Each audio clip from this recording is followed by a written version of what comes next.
Radhe Radhe. Hi friends, அனைவருக்கும் வணக்கம். எல்லோரும் எப்படி இருக்கீங்க ஃப்ரெண்ட்ஸ்? நல்லா இருக்கீங்களா? காலையில் விடிகாலை 4 மணி ஆயிருக்கு. மாமனார் இப்போ தான் கோயிலுக்கு கிளம்புனாங்க. குழந்தைக்கு ஜுரம் சுத்தமாக சரியாகலை, அழுதுகிட்டே இருக்கான் கால் மேல் படுத்துட்டு. ஹாஸ்பிட்டல் கிளம்புனோம். 7:20க்கு வந்து பஸ்ஸு. அதனால் ரெடி ஆகி சொன்னேன். அது ட்ரெஸ் மட்டும் சேஞ்ச் பண்ணிவிட்டு அப்படியே படுத்துட்ருக்கான். நான் போய் குளிச்சுட்டு ரெடி ஆகிட்டு வந்துடுறேன். பெரியவனும் கூட வரவான்னு சொல்கிறான். 2 பேரும் கூட்டிகிட்டு இப்போ 7:20 பஸ்ஸுக்கு கிளம்புனோம். நான் போய் என்னோடய வேலையெல்லாம் முடிச்சுட்டு அதுக்கப்புறமா ரெடி ஆகிட்டு வரேன். எப்போவுமே பக்கத்தில் இருக்க அந்த மெடிக்கலில் வந்து மெடிசன் வாங்கினா சரியாக போயிடும். இந்த தடவை என்னென்னு தெரியலை, சுத்தமாக செட் ஆகலை. அதனால் கொஞ்சம் மனசே சரியில்லை. நைட்டு ஃபுல்லாக தூக்கமே இல்லை. தனியாக போகிறதுக்கு கொஞ்சம் அன்கம்ஃபர்டபுளாக இருக்கும். அதனால தான் பக்கத்துலேயே மெடிக்கலில் மெடிசன் வாங்கி ஃபஸ்ட்டு கொடுப்பேன். சரியாயிட்டா ஓகே, சரியாகலைன்னா தான் அந்த கிளினிக் போவேன். இப்போது சரியாகலை, அதனால் போய் தான் ஆகணும். எனக்குமே உடம்பு முடியல, கோல்டு. சரி அப்படியே போயிட்டு மெடிசன் வாங்கிட்டு வந்துடலாம் அப்படின்னு சொல்லிட்டு கிளம்புறேன். கவர்மெண்ட் ஹாஸ்பிட்டல் தான். நான் ஆல்ரெடி வீடியோ எடுத்து அப்லோட் பண்ணியிருந்தேன், பார்த்துருப்பீங்க. இன்றைக்கும் அங்கே தான் போகிறேன். கொஞ்சம் பயமாகவே இருக்குது. தனியாக போகிறதுக்கு கொஞ்சம் அன்கம்ஃபர்டபுளாக இருந்தாலும், ஏன்னா இங்கே வந்து லேடிஸ்லாம் அந்தளவுக்கு வெளியே போக மாட்டாங்க. நானும் வந்து போகிறதில்ல. அவனோட அப்பா வந்து வீட்டில் இருக்கும்போது அவர் கூட்டிகிட்டு போயிட்டு வந்துடுவார். எனக்கு கொஞ்சம் ஒரு மாதிரியாக இருக்குது. சரி வேறு வழி இல்லைன்ற பட்சத்தில் நேற்று காலையில் போய் வாங்கிட்டு வந்தேன். மறுபடியும் இப்போ இப்படி தான். குழந்தைங்களுக்கு உடம்பு சரியில்லைனா மட்டும் கொஞ்சம் மனசு கஷ்டமாயிடும். நல்லாவே இருந்தான். திடீர்னு இந்த மாதிரி ஆயிடுச்சு. மகா சிவராத்திரி அன்றைக்கி காலையில் சீக்கிரமாக குளிச்சுட்டு கோயிலாண்ட போயிருந்தான். நைட்டு 12-1 மணி வரைக்கும் பனியில் விளையாடிட்டு இருந்தான். இங்கே ஏற்கனவே நல்லா பனி பெய்யுதுன்னு ஆல்ரெடி சொல்லியிருந்தேன். அதனால் கூட புல்லு பிடிச்சிருச்சு போல். சரின்னு சட்டை மட்டும் மாற்ற சொல்லி சேஞ்ச் பண்ணிவிட்டு படுத்திருக்கான். இப்போ கூட்டின்னு கிளம்புறேன். பெரியவனும் வந்துடுவான். அவனும் ஒண்டியாக வீட்டில் விட்டுட்டு போக முடியாது. ஏன்னா மாமனார் வந்து கோவிலில் வேலை இருக்குது. அதனால் கோயிலுக்கு கிளம்பிட்டாங்க. வீட்டில் விட்டுட்டு போனால் இருப்பான். ஆனால் அவனுக்கு அழறான், நானும் வருவேன்னு சொல்லி. அதனால் 2 பேரையுமே கூட்டிகிட்டு கிளம்புறேன். பஸ்ஸு 7:20க்கு வரும். அதுக்குள்ளே நான் வேலையெல்லாம் முடிச்சுட்டு ரெடி ஆகிடுறேன். எல்லா வேலையும் முடிச்சுட்டு காலையில் 7:20க்குள்ளே ரெடி ஆகணும். அப்புறம் பகவத்கீதை படிச்சுட்டு வீடு பூட்டிட்டு சாவி வந்து அந்த பக்கம் வீட்டில் மாமியார்கிட்ட கொடுத்துட்டு கிளம்புறதுக்காக நான் வந்து பூட்டு போட்டுட்டு ரெடி பண்ணிட்டு எல்லாம் வீட்டு வேலையெல்லாம் முடிச்சிட்டேன். பசங்களுக்கு வந்து கொஞ்சமாக தண்ணி மட்டும் எடுத்துக்கிட்டேன். ஒரு வேளை வாமிட் பண்ணான்னா யூஸ் ஆகும்னு சொல்லிட்டு. அதுக்கப்புறம் பஸ் வரத்துக்கு 7:20 ஆகும். இப்போ வந்து 7:15 ஆகிடுச்சு. நான் வந்து வெளியே நின்றுட்டு லைவ் பண்ணியிருந்தேன் 7:10 போல். அதுக்கப்புறம் கிளம்பிட்டோம். பஸ்ஸும் வந்து வந்துருச்சு. எங்கள் மாமனார் வந்து கோயிலேருந்து வர லேட் ஆகும். அதனால் சாவி வந்து மாமியார்கிட்ட கொடுத்துட்டு வர சொன்னேன். பெரியவன் கொடுத்துட்டு வந்தான். கிளம்பிட்டேன் ஹாஸ்பிட்டலுக்கு. இப்போ வந்து பஸ்ஸு இந்த பக்கம் தான் வர, வீட்டு எதிரில் போவோம். பையன் ஆல்ரெடி ரெடியாக உட்காந்துருக்கான். நிற்க கூட முடியலை, எப்போ பார்த்தாலும் உட்காந்துறான். நேற்றே வந்து ஹாஸ்பிட்டல் போயிருந்துருக்கலாம். இப்படி பக்கத்துலேயே போய் வாங்கிட்டு வந்துடலாம். இவ்வளோ தூரம் போயிட்டு வரேன். இப்போ காலையில் 7 மணிக்கு நான் கிளம்புறேன். 7:20க்கு பஸ்ஸு. இப்போ கிளம்புனேன்னா வரத்துக்கு எப்படியும் 12 மணி கிட்டத்தட்ட ஆகிடும். பஸ் டைமிங்லாம் சேஞ்ச் பண்ணியிருக்காங்க. அதனால் கொஞ்சம் கஷ்டமாக இருக்கும். சரி பக்கத்தில் மோஸ்ட்லி அங்கே வாங்கினா நல்லா சரியாயிடும். அதனால தான் அங்கே போனேன். ஆனால் இன்றைக்கி செட் ஆகலை. கிளம்புறேன் ஹாஸ்பிட்டலுக்கு. பஸ்ஸில் உட்காந்துட்டோம். பஸ்ஸு வந்து இங்கே காலியாக இருக்கும். ஆனால் போக போக கூட்டமாகிடும். பெரியவன் பின்னாடி உட்காந்துருக்கான். நானும் சின்னவனும் இங்கே உட்காந்துருந்தோம். அதுக்கப்புறம் கொஞ்சம் நேரம் லைவ் பண்ணியிருந்தேன். லைவ் பண்ணி முடித்த அப்புறமா மறுபடியும் வீடியோ எடுக்க ஆரம்பிச்சிருந்தேன். ஃபுல்லாகவே இந்த மாதிரி விவசாய நிலங்கள் இருக்கும். நடுவில் வீடுங்க இருக்கும். மறுபடியும் இந்த மாதிரி ஃபுல்லாக வந்து விவசாய நிலம் இருக்கும். இப்படி தான் இருக்கும் வழி ஃபுல்லாகவே. அப்புறம் டிக்கெட் வந்து பார்த்திங்கன்னா ஃபஸ்ட்டு வந்து எங்கள் வீட்டில் இருந்து சக்கிகோபால் வரத்துக்கு 5 ரூபா லேடிஸ்க்கு, ஜென்ஸுக்கு 15 ரூபா, பசங்களுக்குமே கூட. ஆனால் இப்போ வந்து 9 ரூபா லேடிஸ்க்கும் 18 ரூபா ஜென்ஸுக்கும் வாங்குறாங்க, பசங்களுக்குமே கூட. இப்போ வந்து ஏற்றிருக்காங்க. பஸ்ஸு வந்து பூரி போயிட்டு வருது, ஓகே. அதுக்காக ஃபேர் கூடவா அதிகமாக பண்ணணும் அப்படின்னு இருந்தது. அதுக்கப்புறமா இங்கே தான் வந்து மிளகு சிலை வச்சு கோயில் பக்கத்தில் ஒரு இடம் இருக்குதுன்னு சொன்னேன் இல்லையா, அது இங்கே தான் கோபபந்து தாஸ் அப்படின்னு சொல்லிட்டு ஒரு இடம் ஒன்று. இங்கே வந்து கொஞ்சம் ஃபேமஸ் இப்போ. அதுக்கப்புறம் சிவபெருமான் கோவில் இங்கே. இந்த ஃப்ரீ பார்க்கிங் போட்டிருக்காங்களே, இந்த இடத்துல தான் அந்த பார்க் இருக்குது. நல்லாயிருக்கும் சுற்றி பார்க்க. அந்த ரூம் ஃபுல்லாக ஏசி போட்டு வச்சுருப்பாங்க, ஜென்ரேட்டர்லாம் வச்சு. ஃபுல்லாகவே மிளகுல வச்ச சிலைகளாக இருக்கும். நல்லாயிருக்கும் பார்க்குறதுக்கு. அதுக்கப்புறம் கொஞ்சம் தூரம் வந்தால் அது பக்கத்தில் வந்து இந்த மாதிரி ஆறு இருக்கும். இந்த ஆறு வந்து எங்கள் நாத்தனாரோட வீட்டு பக்கத்தில் தான் இந்த ஆறு வந்து வரும். இந்த பிரிட்ஜு தாண்டின உடனே இன்னும் கொஞ்சம் தூரம் போகணும். அதுக்கப்புறம் தான் சிவபெருமான் கோவில் ஒன்று வரும். அந்த கோவிலில் வந்து யாருக்கெல்லாம் வந்து மாடு வச்சுருக்காங்களோ, மாடுக்கு வந்து உடம்பு சரியில்லை, இல்லை பால் சரியாக கறக்கல, அந்த மாதிரி ஏதாவது பிரச்சனைனா அவங்க வந்து அந்த இடத்துல பூஜை பண்ணுவாங்க. சிவபெருமான் கோயிலில் பூஜை பண்ணாங்கன்னா மாடுக்கு வந்து சரியாயிடும் அப்படின்னு சொல்லி நான் வரும்போது லைவ் பண்ணியிருந்தேன், அதில் காமிச்சிருப்பேன். மாடோட கயிறுகள் எல்லாம் விற்றுட்ருப்பாங்க இந்த கொஞ்சம் தூரம் தள்ளி. இப்போ இங்கேருந்து இந்த மீட்டிங்லாம் பேங்க்குக்கு வரும்போது இங்கே தான் இந்த பிரிட்ஜாண்ட தான் இறங்கி இங்கேருந்து நடந்து போவோம். வியாபாரிகள் எல்லாம் இங்கேருந்து காலிஃப்ளவர்லாம் வாங்கிட்டு போகிறாங்க பாருங்கள். கிராமத்துலேருந்து எல்லாம் வாங்கிட்டு போயிட்டு சிட்டியில் வந்து விற்பாங்க. அதுக்கு இந்த பஸ்ஸில் வந்து வர ஆளுங்கள்லாம் நின்றுட்டுருக்காங்க. பஸ்ஸில் வந்து இதெல்லாம் அலோவ் பண்ண மாட்டாங்க, வண்டியில் எடுத்துகிட்டு போகிறாங்க. அங்கே வழியிலேருந்து பறிச்சுட்டு வந்து இப்போ வந்து காலிஃப்ளவர் சீசன் அப்படின்றதுனால ரேட் ரொம்பவே கம்மியாக விற்கிறாங்க பாருங்கள். சின்ன சின்ன குளமாக இருந்தால் கூட தண்ணி ஃபுல்லாக இருக்கும். எல்லா இடத்துலையுமே மோஸ்ட்லி ஒடிஷாவில் குளத்தில் தண்ணி நிறைய இருக்கும்.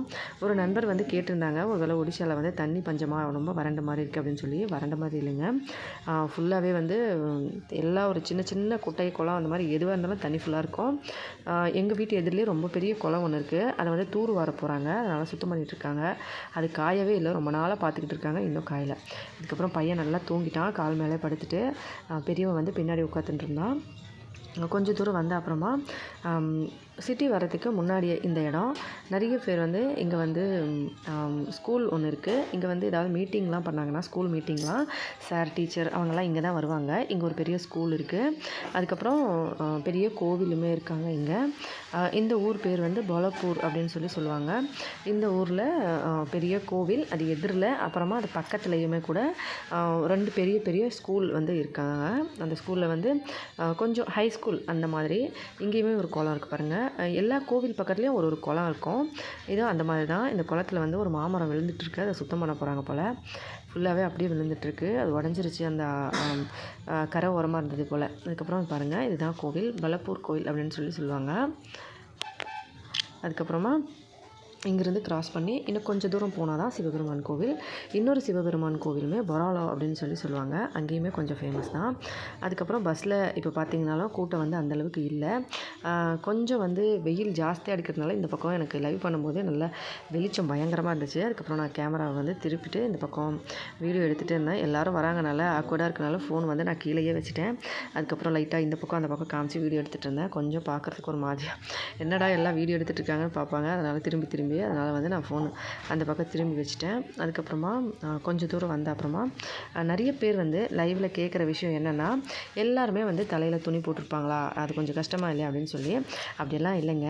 ஒரு பொண்ணு கல்யாணம் பண்ணி அவங்க ஹஸ்பண்ட் வீட்டுக்கு வந்த அப்புறமா தான் தலையில் வந்து துணி போடுவாங்க பாருங்கள். இவங்கெல்லாம் படிக்கிற பசங்க, பெரிய பசங்க தான், கல்யாண வயசு பசங்க. ஆனாலுமே வந்து இவங்கெல்லாம் தலையில் துணி போட மாட்டாங்க. ஏன்னா அவங்க இப்போ வந்து அம்மா வீட்டில் தான் இருக்காங்க. கல்யாணம் பண்ணிவிட்டு எப்போ வந்து ஹஸ்பண்ட் வீட்டுக்கு போகிறாங்களோ அதுக்கப்புறமா தான் தலையில் வந்து துணி போடுவாங்க. ஹஸ்பண்ட் வீட்டில் இருந்துமே நடுவில் வந்து அம்மா வீட்டுக்கு வந்தாலுமே வந்து அவங்களுமே அந்த மாதிரி வந்து துணி வந்து போட்டுப்பாங்க. ஹஸ்பண்ட் வீட்டில் இருக்கும்போது அம்மா வீட்டில் வரும்போது போட மாட்டாங்க. அதுக்கப்புறம் இங்கே ஒரு சிவபெருமான் கோவில். இங்கே தான் வந்து வராலோ அப்படின்னு சொல்லுவாங்க. ஒரு பெரிய பெரிய கடை எல்லாம் கூட இங்கே இருக்கும். இந்த கோவில் வந்து கொஞ்சம் ஃபேமஸ். ரீசெண்ட் டைமில் எங்கள் வீட்டில் வந்து நான் ஒரு நாள் எங்கள் பெரிய ஓரக்குத்தி வந்து சாப்பாடெலாம் கொண்டு வந்தாங்கன்னு சொல்லிட்டு சாப்பாடு, டால்மா, பன்னீர் குழம்பெல்லாம் வந்து காட்டியிருந்தேன் இல்லைங்களா. அப்போ வந்து இந்த கோயிலில் தான் பூஜை பண்ணிவிட்டு அவங்க சொந்தக்காரங்க இருக்காங்க, எங்கள் பெரிய ஓரக்குத்தியோட சொந்தக்காரங்க, அங்கேருந்து தான் கொண்டு வந்திருந்தாங்க அந்த சாப்பாடு. அவங்க ஊர் இங்கே தான், இந்த ஊருக்குள்ளே போகணும் அப்படின்னு சொல்லுவாங்க. இங்கே இருக்கிற கோயிலில் அவங்க தான் பூஜை பண்ணுறாங்கன்னு சொல்லுவாங்க. இந்த பக்கம் நந்திதேவர், இங்கே ஒரு பெரிய குளமும் இருக்கும். குளத்துக்கு இந்த பக்கம் வந்து கோவில் தெரியுதுங்களா. இதுவுமே பெரிய ஒரு குளம் தான், நிறைய தண்ணி இருக்கும், ஃபுல்லாக வந்து தண்ணி இருக்கும். வெயில் காலம் வந்தால் கொஞ்சம் கொஞ்சமாக வந்து குறையும். மழை காலம் வந்தால் மறுபடியும் எப்போ வந்து ஊருக்குள்ளே தண்ணி வந்துடுமோ அப்படின்ற அளவுக்கு தண்ணி வரும், ஆறு வந்து உடஞ்சிருமோ அப்படின்னு சொல்லி. அதுக்கப்புறம் இங்கேருந்து கொஞ்சம் தூரம் வந்தால் சப்தசங்கோ பட்நாயக்கா அப்படின்னு சொல்லுவாங்க. பட்நாயக்கா அப்படின்ற இடம் இங்கே தான் இருக்குது. இதான் அந்த இடம். எங்கள் ஊரில் இருந்து இப்போ லெஃப்ட் சைட் போனால் பூரி ஜெகநாதர் கோவில் போகிற வழி, ரைட் சைட் போனால் புவனேஸ்வருக்கு கட்டக் போகிற வழி. இப்போ வந்து இது லெஃப்ட் எடுக்கணும். லெஃப்ட் எடுத்துகிட்டு இன்னும் கொஞ்சம் உள்ளே போனால் அப்புறமா தான் சகிகோபால் வரும். இப்போ வந்து இந்த பஸ் இங்கே வந்துருச்சு. இப்போ சகிகோபால் வந்து இறங்கிட்டோம். ஆக்சுவலாக லைவில் வீடியோ வந்து நான் ஆல்ரெடி காமிச்சிருந்தேன் இந்த இடம் வரைக்கும். இங்கேருந்து இறங்கி அந்த பிரிட்ஜுக்குள்ளே போயிட்டு ஹாஸ்பிட்டல் அந்த பக்கம் இருக்குது, அந்த பக்கம் வரணும். இங்கேருந்து அந்த பக்கம் கிராஸ் பண்ணி இந்த பக்கம் வந்தோம்னா இங்கே தான் ஹாஸ்பிட்டல். இந்த ஹாஸ்பிட்டலில் ஆல்ரெடி நான் லைவ்லேயே காமிச்சிருப்பேன் எப்படி வந்து ட்ரீட்மெண்ட்லாம் பார்க்குறாங்க அப்படின்னு சொல்லிட்டு. கவர்மெண்ட் ஹாஸ்பிட்டல்னால எல்லா இடத்துலையும் அப்படி தானே, அந்தளவுக்கு கேர் பண்ண மாட்டாங்க. சேம் இங்கேயும் அப்படியே தான். அங்கே ஒரு ஆம்புலன்ஸ் நிற்குது. ஆக்சுவலாக அந்த பக்கம் உள்ளுக்குள்ளேயும் பெரிய ஹாஸ்பிட்டல் இருக்குது. வெளியில் வந்து நின்றுட்டுருக்காங்க. இங்கே வந்து பேர் எழுதிட்டு அதுக்கப்புறம் நான் வந்துட்டேன். வந்து பார்த்தா ஜென்ரல் டாக்டர் மட்டும்தான் இருந்தாங்க. கிட்ஸ் டாக்டர் வந்து இன்னும் வரல. நான் வெயிட் போட்டேன். என் பையனுக்கு ஒரே சிரிப்பு. என்னென்னா 59 கிலோ காட்டுது, கிட்டத்தட்ட 60. நான் வந்து என்ன சொன்னேன்னா, ஃபஸ்ட்டு வந்து 58 கிலோன்னு தான் பசங்கக்கிட்ட சொல்லியிருந்தேன். 58 கிலோன்னு சொன்னேன். அப்புறம் 60 கிலோ அப்படின்னு சொல்லிட்டு என் பையன் சிரிச்சிட்டு இருந்தான், குண்டுன்னு சொல்லி. அதுக்கப்புறமா பெரியவன் வந்து 30 கிலோ, சின்னவன் வந்து 20 கிலோ. அதுக்கப்புறமா வெயிட்லாம் செக் பண்ணிவிட்டு டாக்டர் இன்னும் வரலை. டாக்டர் வர லேட் ஆகும். ஏன்னா ஆல்ரெடி வந்து 7 to 12ன்னு போட்டிருக்காங்க. ஆனால் 8:30 ஆகுது. ஆனாலும் டாக்டர் வரல. கொஞ்சம் நேரம் வெயிட் பண்ணேன். செக்யூரிட்டி கிட்ட போய் கேட்டேன். அவங்க வந்து 9 to 9:30 ஆகிடும் அவங்க வரத்துக்கு அப்படின்னு சொன்னாங்க. அதுக்கப்புறமா சரி பசங்களுக்கு ஏதாவது சாப்பிட கொடுத்து கூட்டிகிட்டு வந்துடலாம் அப்படின்னு சொல்லிட்டு வெளியில் போனேன். அதுக்கு முன்னாடி இன்னொரு ஜென்ரல் டாக்டர் இருந்தாங்க. சரி அவங்கக்கிட்ட போயிட்டு ட்ரீட்மெண்ட் பார்க்கலாமா அப்படின்னு சொல்லி செக் பண்ணேன். அவர் வந்து போன உடனே ஒரு 4-5 பிளட் டெஸ்ட் எழுதிட்டாரு. பார்க்குறாங்க. சிசு டாக்டர் வந்து இன்னும் வரல. இப்போ தான் வராங்க. பரவாயில்லை, வெயிட் பண்ணிட்டுருக்கேன். ஃபேன் மட்டும் ஓடுது. ஆளை காணோம், யாரையுமே காணோம். எத்தனை மணி ஆகுது? டாக்டர் இல்லை. 7 மணி to 12 போட்டிருக்காங்க. எப்போவுமே அப்படி தானே. பிளட் டெஸ்ட்டுன்னு சொல்ல உடனே சரியான அழ ஆரம்பிச்சிட்டான் என் பையன். அதனால் சரி இரு சிசு டாக்டர் ஃபஸ்ட், அதாவது பீடியாட்ரிக் வரட்டும், அவங்கக்கிட்ட கேட்டுட்டு அதுக்கப்புறம் பண்ணிக்கலாம். ஒருவேளை அவங்க அப்புறமா ஏதாவது எழுதுனாங்கன்னா என்ன பண்ணுறது அப்படின்னு சொல்லிட்டு சரி வெளியில் போய் சாப்பாடு ஏதாவது கொடுத்து கூட்டிகிட்டு வரலாம் அப்படின்னு சொல்லிட்டு வெளியில் வந்தேன். இந்த பக்கம் வந்து பார்த்திங்கன்னா அந்த உள்ளுக்குள்ளே வந்தோம்னா இந்த மாதிரி பெருசாக இருக்கும் ஹாஸ்பிட்டல். இதுதான் வந்து ஃபஸ்ட்டு இருந்தது. இப்போ வந்து அது புதுசாக கட்டியிருக்காங்க. இதில் வந்து டெலிவரி எல்லாம் பார்ப்பாங்க. பிரசவ ஹாஸ்பிட்டல்னு சொல்லுவோம் இல்லையா, அந்த மாதிரி பசங்களை வெளியில் கூப்பிட்டு வந்தால் சாப்பிட ஏதாவது கொடுக்கலான்னு. வெளியில் வந்தால் இங்கே ஒரு அதிரச கடை ஒன்று இருக்கும். நான் கூட வீடியோ ஒன்று போட்டிருப்பேன். 160 ரூபாய்க்கு 20 அதிரசம்னு சொல்லி ஒரு டப்பா ஃபுல்லாக இருக்கும். அந்த கடை இங்கே தான் இருக்குது. சரி வந்து பார்க்கலான்னு சொல்லிட்டு வந்து பார்த்தா அந்த கடையே காணோம். ஃபுல்லாக மூடி வச்சுருக்காங்க. இங்கே பசங்கள்லாம் வந்து டியூஷன் போகிறதுக்காக நின்றுட்டு இருந்தாங்க. சரின்னு சொல்லிட்டு வெளியில் வந்துட்டு வேறு ஏதாவது கேக்லாம் வாங்கி கொடுக்கலாம், பசங்க ஏதாவது சாப்பிடணும் அப்படின்னு சொல்லிட்டு வெளியில் வந்தால் பசங்க வந்து அமுல் கூல் கேட்டாங்க. சரி கூலிங் இல்லாமல் லைட்டாக கூலிங் வச்சு குடிக்க வாங்கி கொடுத்தேன். அதுக்கப்புறம் 2 பேரும் குடிச்சிட்டு அதுக்கப்புறமா கேக்கு ப்ரெட் இந்த மாதிரி ஏதாவது வாங்கிக்கலாம்னு சொல்லிட்டு வாங்கினேன். ஆக்சுவலாக டீ கப்பு பாருங்கள், லைவில் ஒரு நண்பர் கேட்டார், உங்கள் ஊரில் என்ன இவ்வளோ குட்டியாக டீ கப் இருக்குதுன்னு சொல்லி. ஆக்சுவலாக பாருங்கள் இவ்வளோ குட்டியாக இருக்குது, ரொம்ப அநியாயம் இதெல்லாம் 10 ரூபான்னு சொல்லி விற்கிறது. இந்த உப்புமா பாருங்கள், இதான் இங்கே மார்னிங் பிரேக்ஃபாஸ்ட்டு. உப்புமாக்கு பட்டாணி குழம்பு எப்படி இருக்குது பார்த்தீங்களா, உதிரியாக இருக்கும், அப்படியே வச்சுருக்காங்க. அதுக்கப்புறமா நான் வந்து ஏடிஎம் வந்து கொஞ்சம் காசு எடுக்கலாம்னு வந்தேன். ஃபஸ்ட்டு ஐசிஐசி போனால் அங்கே காசு இல்லை. அதுக்கப்புறம் எஸ்பிஐ வந்தேன். 500 ரூபாய் எடுத்துகிட்டு வெளியில் வந்தேன். பசங்களை அங்கேயே நிற்க சொல்லிட்டு வந்தேன். அவங்க இந்த பக்கமும் அந்த பக்கமும் ரொம்ப அலைய வேண்டாம் அப்படின்னு சொல்லிட்டு 500 ரூபாய் எடுத்துகிட்டு அதுக்கப்புறம் வெளியில் வந்தால் வெள்ளரிக்காய் விற்றுட்டு இருந்தாங்க. வெள்ளரிக்காய் வந்து எவ்வளோன்னு கேட்டால் 1 கிலோ 30 ரூபா சொன்னாங்க. அதுக்கப்புறம் நான் வந்து 1/2 கிலோ கேட்டேன். 1/2 கிலோ எதுக்கு 30 ரூபா அப்படின்னு சொன்னாங்க. இல்லைங்க நிறைய வந்து வேஸ்ட் ஆகிடும், குழந்தைங்களுக்கு சளி பிடிச்சிருக்கு அப்படின்னு சொல்லிட்டு 1/2 கிலோ மட்டும் வாங்கினேன். 15 ரூபா கொடுத்தேன். 2 எக்ஸ்ட்ரா கொடுத்தாங்க. 25 ரூபான்னு பேசினாங்க. ஃபஸ்ட்டு 30, அப்புறம் 25ன்னு மாற்றிட்டாங்க. அதுக்கப்புறம் அவங்க வந்து வியாபாரம் வீட்டிலேருந்து டேரெக்டாக கொண்டு வந்து விற்கிறதுனால ரேட்டு கம்மியாக விற்பாங்க. கடைகளில் போய் கேட்டோம்னா 40, 50ன்னு சொல்லுவாங்க. அதுக்கப்புறம் டாக்டர் வந்து இப்போ தான் ஒருத்தவங்க வந்துட்டு இருந்தாங்க. ஒருவேளை இவங்க தான் சிசு டாக்டரோ, அதாவது பீடியாட்ரிக்கோ அப்படின்னு நினச்சிட்டு பின்னாடியே போனேன். பார்த்தா இவங்க இல்லை, அவங்க அந்த பக்கம் ரூமுக்கு போயிட்டாங்க. ஆல்ரெடி வந்து பீடியாட்ரிக் வந்து உட்காந்துட்டு இருந்தாங்க. ஆனால் இதே டாக்டர் தான் ஒரு முறை என் பையனுக்கு நைட்லாம் வந்து ஒரு 8, 9 டைம் வாந்தி வந்துட்டு இருந்தது. அப்போ வந்து இதே டாக்டர் தான் வந்திருந்தாங்க. நல்லா ட்ரீட்மெண்ட் பார்ப்பாங்க. அவங்களே தான் இருந்தாங்க. சரி போய் ட்ரீட்மெண்ட் பார்க்கலான்னு போனேன். நல்லா திட்டினாங்க. மெடிக்கல் ஸ்டோர்லலாம் எதுக்கு மெடிசன் வாங்கி தரீங்க அப்படின்னு சொல்லிட்டு. அதுக்கப்புறமா வந்து மெடிசன் வாங்கிட்டு வந்துட்டோம். டாக்டரோ କହିଦେଉନୁ କେଉଁ ଡାକ୍ତର? ଶିଶୁ ଡାକ୍ତର ଯେ କେମିତିଆ ଡାକ୍ତର? ଶିଶୁ ଡାକ୍ତର ଭଲ ନା ଭଲ ତ? முதல்ல ஒரு டாக்டர்கிட்ட காமிச்சேன். அவங்க வந்து நார்மல் டாக்டர் தான். அவங்க வந்து ப்ளட் டெஸ்ட் 3 பண்ண சொல்லிட்டாங்க. அப்புறமா சிசு டாக்டர்கிட்ட எதுக்கும் கேட்டுக்கோங்கன்னு சொன்னதுனால வெயிட் பண்ணிட்டு இருந்தேன். சிசு டாக்டர்கிட்ட பார்த்தா அவங்க வந்து மெடிசன் மட்டும் கொடுத்துருக்காங்க. அதனால் சொல்கிறேன், அந்த டாக்டரை விட சிசு டாக்டர் தான் ரொம்ப நல்ல டாக்டரா, அவங்க தான் ப்ளட் டெஸ்ட் வேணான்னு சொல்லிட்டாங்க. சரி வெளியில் சிறப்புலாம் எழுதி கொடுத்துட்டாங்க, அதனால் வாங்கிட்டு வந்துடுவேன். அதுக்கப்புறம் வந்துட்டு கோயில் பக்கத்தில் உட்காந்துட்டு இருந்தேன். அங்கே தான் வந்து பஸ்ஸு நின்றுச்சு. அதுக்கப்புறமா வந்தாச்சு. வீட்டு பக்கத்தில் இந்த இடம் ஏன்னா பஸ்ஸில் உட்காரத்துக்கு முன்னாடி லைவ் பண்ணியிருந்தேன். அதுக்கப்புறம் லைவ் முடிச்சுட்டு பஸ்ஸில் ஏறின அப்புறமா இந்த வீடியோ எடுத்திருந்தேன். இது வந்து வீட்டு பக்கத்தில் வர வழி, இப்போ ஒரு பாதி வழி போல். இங்கே எல்லா இடத்துலையுமே பார்த்தீங்கன்னா தெரியும், நல்லாவே வந்து தண்ணி எல்லாமே இந்த இடம் தண்ணி தான்.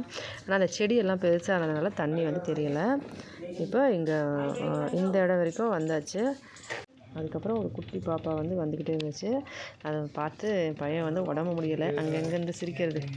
அதுக்கப்புறமா வந்து 2 பேரும் வந்து சிரிச்சுட்டு பேசுவாங்கன்னு பார்த்தா அவன் சிரிக்கலை. அப்போ கூட உண்மையிலே தான் உட்காந்துட்டு இருந்தேன். பார்த்தா அந்த பாப்பா வந்து பார்த்துட்டு இருந்துச்சு. அதுக்கப்புறம் சாக்லேட் வந்து கொடுத்தேன். அந்த பாப்பாவுக்கு ஒரு சாக்லேட் கொடுத்தேன். அதுக்கப்புறமா இறங்குற டைம் வந்துருச்சு. அவ்வளோதான், வீட்டு பக்கத்தில் வந்தாச்சு, இறங்கியாச்சு.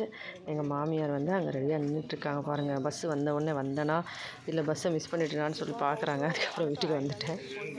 வீட்டுக்கு வரும்போது கரெக்டாக 12 மணி ஆக போகுது. அந்த டைமில் வந்தேன். அவ்வளோதான் ஃப்ரெண்ட்ஸ், இன்றைக்கி ஃபுல் டே மார்னிங் ஹாஸ்பிட்டல் இப்படி தான் போயிட்டு வந்தேன். வீடியோ பிடிச்சிருந்தா லைக் பண்ணி ஷேர் பண்ணி சப்ஸ்கிரைப் பண்ணுங்கள். இந்தியா சாப்பிட்டு சந்தோஷமாக சேஃபாக பத்திரமா வருங்க.